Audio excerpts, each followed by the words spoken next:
es periodista, corresponsal en México desde el 2008, escribió El Teatro del Engaño en el 2015 y bueno, es autora de varios libros. ¿Dónde pueden leer tus reportajes, tus trabajos, querida Emanuel? Pues si leen en francés, los pueden leer. Yo soy corresponsal del periódico Libération y de las radios públicas de Francia, Bélgica y Suiza. Pero para lo que escribo en español sobre México, llevo 13 años como corresponsal en México. Acabo de abrir un blog que se llama TextMex, y que está en la plataforma Medium y donde publico precisamente este artículo sobre, a partir de este análisis que envía Segov al juez, ¿no? Es un análisis, una opinión de la Secretaría de Gobernación enviada al juez a principios del 2020, pero no se había dado a conocer su contenido públicamente, y como tuve acceso a este documento, pues lo doy a conocer a través de mi blog. Emanuel, dos cosas, si me permites, aprovechando de tu Claro. generosidad para cerrar. Florence Cassé fue liberada desde hace mucho por las presiones del gobierno francés. Esto nos demuestra que podría ser una sentencia, podría ser incluso jugar en tu contra, ser un mexicano sin los recursos para defenderte, porque aquí hubo una diferencia. La ciudadana francesa fue dejada en libertad y el ciudadano mexicano sin los recursos para defenderse sigue en la cárcel. ¿Qué piensas de esto de esto que te planteo? Sí, absolutamente. Ha habido un tratamiento diferenciado. Eso no quiere decir privilegiado para Florence Cassé.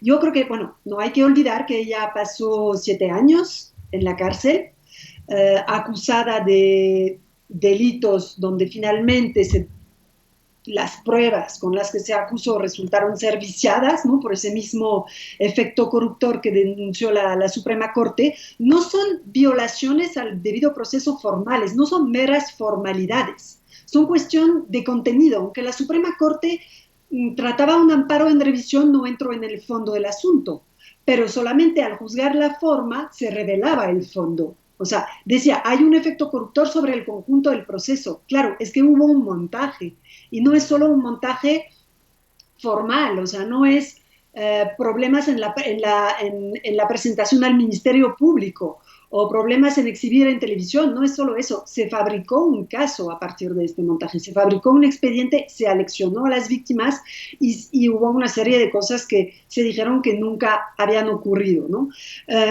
Entonces, yo creo que a partir de ahí, bueno, ella tuvo también que cargar con cierto peso. El de Israel Vallarta fue el del anonimato del olvido. Por ser mexicano, los medios no se interesaban por su caso, ni menos por el de su familia. Es poco conocido el caso de su familia.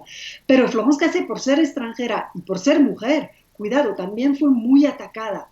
Hubo un linchamiento público, hubo ataques muy duros. Ella estaba en el centro de una campaña de odio orquestada por Genaro García Luna, por los medios de comunicación, por el gobierno de Felipe Calderón en ese entonces, donde la acusaban sin pruebas de ser una secuestradora. Ella mediáticamente fue más atacada que Israel Vallarta. Ella tenía esta fama horrible, podríamos decir. Él tenía este anonimato igualmente terrible porque se le olvidó 15 años en la cárcel. O sea, es como si al ser mexicano, efectivamente, él no tuviera derechos, él no tuviera quien lo representara, quien hablara por él, ¿no?